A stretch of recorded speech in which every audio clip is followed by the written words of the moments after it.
right, so let's get started with neurologic disorders.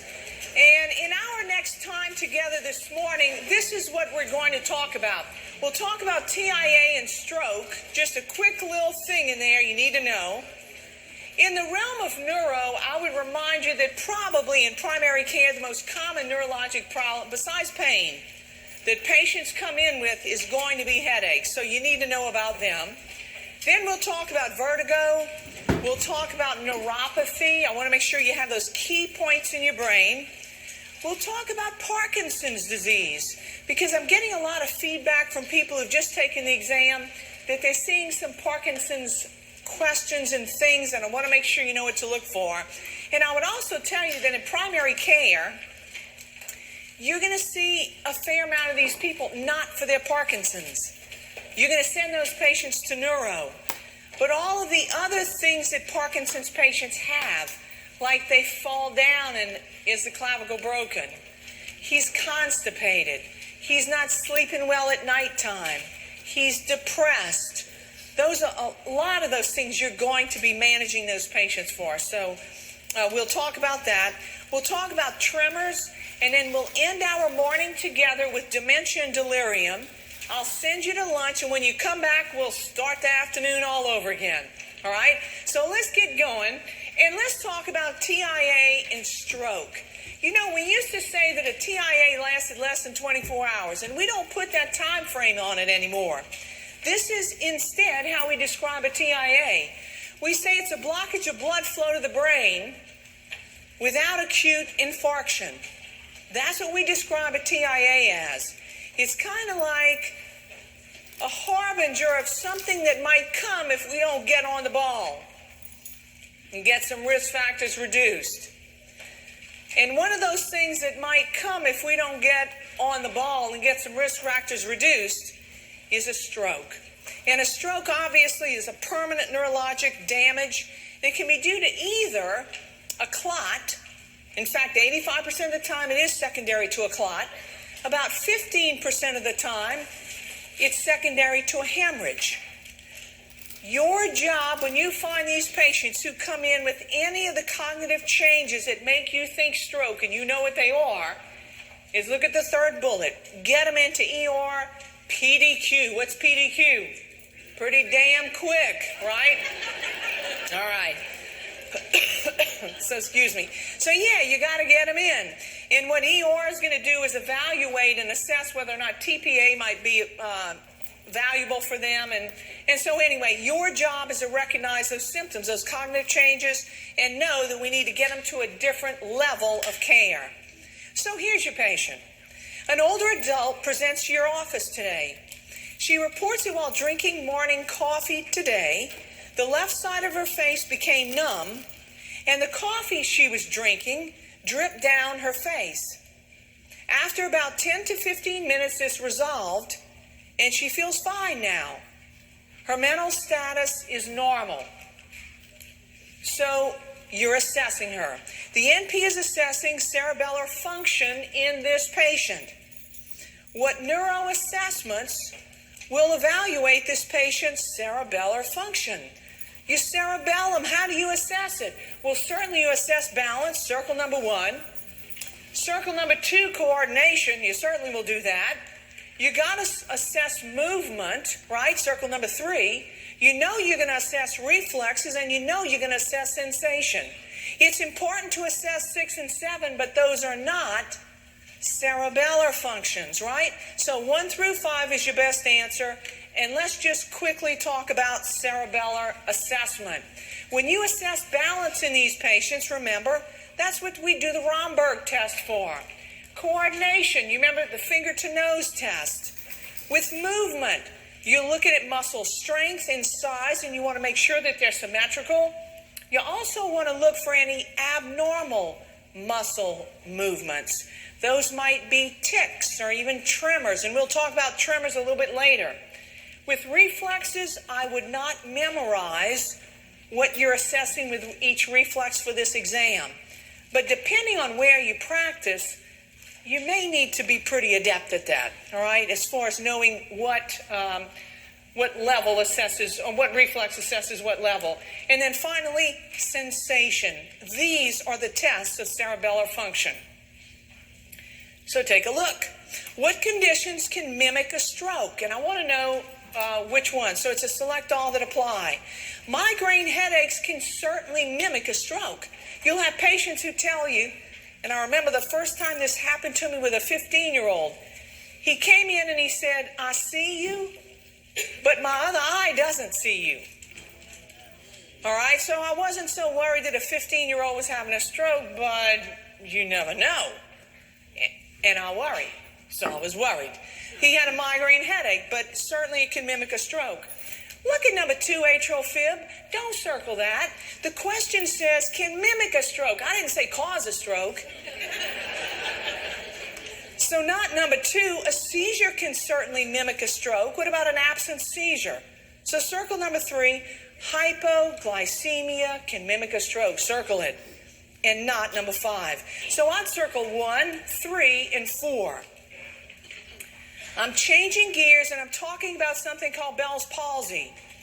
Which 3 characteristics may be found in a patient who presents with Bell's palsy? Well, look at number 1. Number 1 says the onset is over 2 to 3 days and it's unilateral. Well, it might be unilateral, but it's not 2 to 3 days. So not number 1. It's a lot faster than that, right? Number 2 says facial paralysis is usually bilateral. Whoa, it better not be bilateral. Because I'm worried. Look at number 3. Disappearance of the nasolabial fold. Yes, circle it. In fact, always look for that when you suspect Bell's palsy. Number 4 says decreased tearing on the affected side. And that happens. Circle number 4 and let's talk about something. When you find a patient and you diagnose him with Bell's palsy, you can say, thank goodness it's not a stroke. But you really need to pay careful attention to the eye on the affected side. Because when you have Bell's palsy, you're not always able to blink and have the lid completely cover the eye. Every time you blink, your eye gets bathed in tears. Well, if you're not blinking, the eye is going to dry out and it can end up with permanent changes in vision. So when you have an eye or a lid that doesn't completely cover the eye when the patient blinks, you've got to make sure that they use ocular lubricants every hour while they're awake. And at bedtime, we use a more viscous ocular lubricant, like Lacrolube or something like that. So paying attention to the eye in any patient who's got Bell's palsy is going to be at the top of your to-do list. So decreased tearing on the affected side, I would circle it. These patients don't run low-grade fever, but circle number 6. Because those are the patients who tell you, Amelie, I drink orange juice every morning with my breakfast, and I finally figured out how to drink without it coming out of my mouth. But my orange juice tastes metallic. So sometimes they will tell you there's a difference in the way things taste. So Bell's palsy. Circle number 3, circle number 4, and circle number 6. Now, one last point. What medication class is used to treat it? Steroids. Steroids by mouth, exactly. Well, I'm changing gears again, and let's talk about headaches. So when a patient comes in with a headache, the headache could either be a primary headache, and that certainly is most common unless you work in probably neurosurgery. But we have primary headaches, and those are 3 types of headaches you need to be very, very familiar with. That's migraine headaches, tension headaches, and cluster headaches. I hate secondary headaches. Secondary headaches means there's something else going on with your patient, like maybe a tumor, maybe a bleed, increased intracranial pressure. Those are secondary headaches. So they're also called red flag headaches, right? A red flag. So here's one of your important take-home points with regard to headaches. Anytime a middle or an older adult comes in with a new onset headache, okay, you ready? 35 years old or older, 40 for sure. If they come in with a new onset headache, it is secondary until proven otherwise. And secondary headaches are red flag headaches. So a new onset headache in a middle or an older adult at age 35 or 40, probably they're going to be getting an expensive imaging test. All right? So let's talk about how to approach a patient whose chief complaint is a headache. What are you going to do? Well, the first thing you're going to do is get a really good history, and NPs take great histories. The majority of patients who come in with a headache have a completely normal history, but there's some red flags, and I'll bet you've heard them before. One term you should be familiar with is something called a thunderclap headache.